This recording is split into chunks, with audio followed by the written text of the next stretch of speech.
When the sun goes down, you will probably scroll your phone until your eyes get heavy. Then you will fall asleep. You will sleep for about 8 hours straight. You will wake up when your alarm tells you to. That feels completely normal to you, but that routine? It is only a few hundred years old. For almost all of human history, the night looked nothing like that. The real answer to what ancient humans did after dark is far stranger than you think. Your brain was built for a different kind of night. A wilder one, a more alive one, and the proof of that is still hiding inside you right now. Let us go back, way back. Roughly 300,000 years ago, your ancestors sat around fires on the open savanna. The sun dropped below the horizon. The predators came out. And something extraordinary happened. They did not simply go to sleep. Anthropologist Polly Wiesner spent years studying the Juhoansi people of southern Africa, one of the last groups living in a way closely resembling our ancient ancestors. She recorded what they talked about during the day versus what they talked about at night. The difference was shocking. During the day, conversations were mostly practical. Food, tasks, complaints. But at night, around the fire, something shifted completely. Around 80% of nighttime talk was storytelling. Myths. Distant places. Other people. Imagined worlds. The fire did not just keep predators away. It created the first theater. The first classroom. The first church. Your ancestors used the night to become more human. Think about that. The darkness that should have terrified them became the time they built culture. They passed down knowledge. They created identity. A tribe that shared stories around a fire was a tribe that survived together. Story was not entertainment. Story was survival technology. But there is something even stranger about how they slept.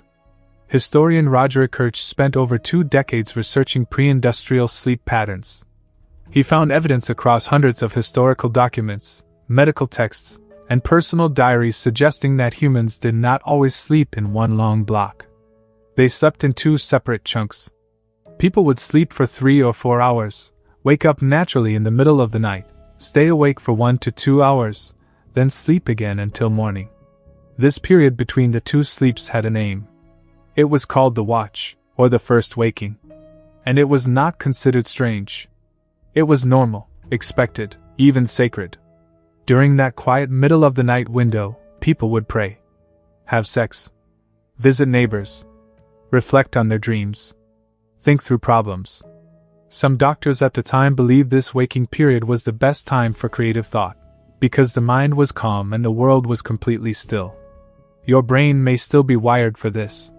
Researchers at the National Institute of Mental Health ran an experiment where they removed all artificial light from a group of volunteers for several weeks.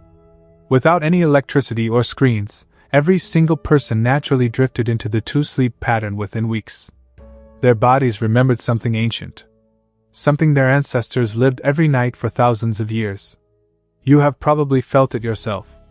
That strange alert feeling at 2 or 3 in the morning when you wake up for no reason, your mind oddly clear, the house completely silent. You probably assumed something was wrong. But nothing was wrong. Your body was doing exactly what it was built to do. You were having your first waking. Now here is the counterintuitive twist. The night was not just a time of rest for ancient humans. It was a time of heightened awareness. A time of bonding. A time of imagination. Neuroscientist Matthew Walker, author of Why We Sleep, found that the brain during certain nighttime hours actually increases its activity in areas linked to memory consolidation, emotional processing, and creative connection making. The sleeping brain is not offline. It is doing some of its most important work. Your ancestors understood this intuitively. They organized their nights around it. The fire circle was not just about warmth. Sitting in that ring of light, surrounded by darkness, with stories flowing and flames crackling, the human brain was being trained. Fear was being processed. Relationships were being deepened. Children were learning who they were and where they came from. The night was the original school. And then electricity arrived. Thomas Edison, famously, was proud that he barely needed sleep.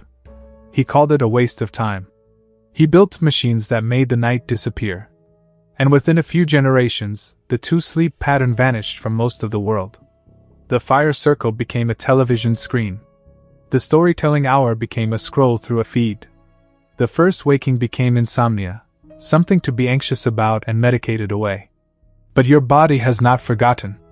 That longing you feel sometimes at night, that pull toward quiet, toward a candle, toward a good story, toward sitting with someone you love and just talking? That is not nostalgia. That is biology. That is 300,000 years of human wiring reminding you what the night was actually made for. So tonight, when the sun goes down, you will probably reach for your phone. And that is fine. But somewhere underneath that habit, your ancient brain is still waiting for the fire to be lit. Still waiting for the story to begin. Still waiting for the night to become what it was always meant to be. Not an ending, a beginning.